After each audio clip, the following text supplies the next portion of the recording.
Hello बच्चों, 2025 CBSE board के paper में इस क्वेश्चन ने धुआं धुआं कर दिया था बच्चों को। क्वेश्चन बड़ा ही इंटरेस्टिंग है। ठीक है जी, सेट नंबर 1 का ये क्वेश्चन है। क्वेश्चन नंबर 24 है हमारा। राइट, क्वेश्चन क्या बोल रहा है? P x and p y are two tangents drawn from an external point p, ये वाला पी है point, to a circle with centre ओ।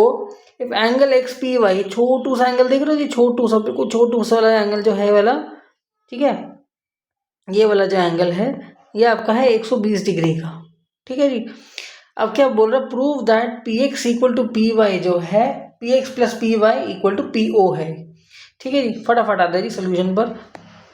बड़े ध्यान से समझना, बड़ा ही अच्छा ऐतिहासिक क्वेश्चन है। राइट, सबसे पहला स्टेप आपको क्या करना है?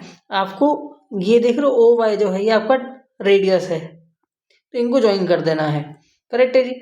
अब रेडियस आपको पता है कि टेंजेंट पर 90 होता है। Right, so what you know, we know what, कि o y is perpendicular py and ox is perpendicular px. Why? Because oy and ox are radii and radius is always perpendicular to tangent. Correct है जी बात। Right, इसका मतलब ये 90 degree होगा, 90 degree, ये 120 हो गया, और ये हमारे पास 90 डिग्री का एंगल है। राइट, अब आते हैं इन triangle.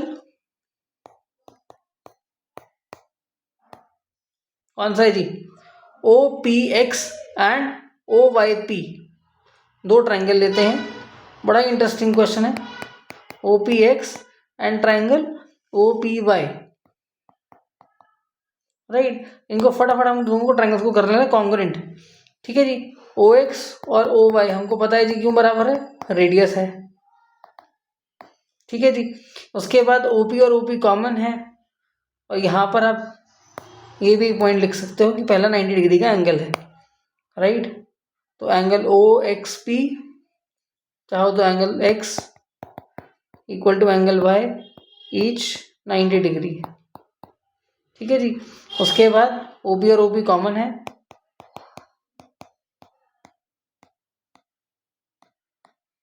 Right, and then O X and O Y हमारे रेडियस हो गए।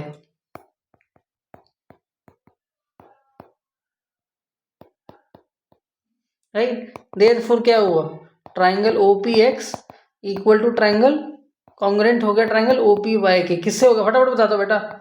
आर एच एस से ये कॉन्ग्रुएंट हो गया। अब अगर आर एच एस से कॉन्ग्रुएंट है तो मैं बोल सकता हूँ एंगल ओ पी एक्स और ओ पी वाई बराबर है।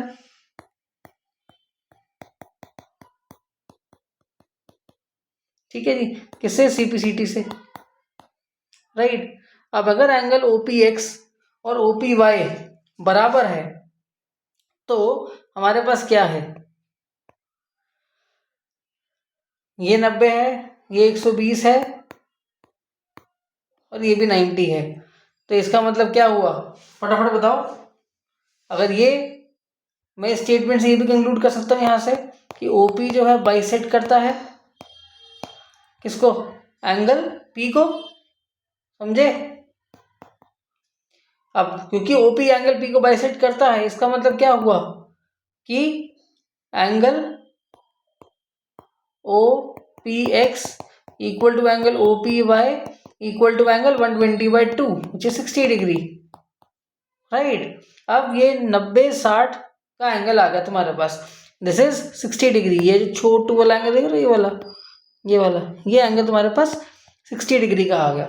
अब तुमको क्या निकालना है? तुमको P X plus P Y का रिलेशन पी ओ के साथ दिखाना है। तो अगर मैं बोलूँ कि cos 60 in triangle O P X cos 60 क्या होता है जी? बेस अपॉन हाइपोटेन्यूज, ये इसके सामने वाला परपेंडिकुलर, तो P x upon o p आ जाएगा। राइट, इसका वैल्यू कितना होता है cos 60 का? 1/2। तो P X equal to O P, यहाँ से क्या निकाल लोगे? P O equal to twice of P X. ठीक है जी, जिसको आप लिख सकते हो P X plus P X, जिसको आप लिख सकते हो P X plus P Y. क्यों? बिकॉज पी एक्स और पी वाई तो बराबर है। राइट, क्यों बराबर है जी? बोल दो बेटा जी, बोल दो बोल दो बोल दो। क्यों? Because tangent from common point, tangent from common point, right, there always equal, right. अब इससे क्या मिल गया, P O equal to P X plus P Y, और यही बेटा आपको प्रूव करना था। ठीक है जी, समझ आया क्वेश्चन? तो फटाफट इसको अच्छे से पढ़ लो, समझ लो, कोई डाउट हो तो मुझे कमेंट करना। God bless you.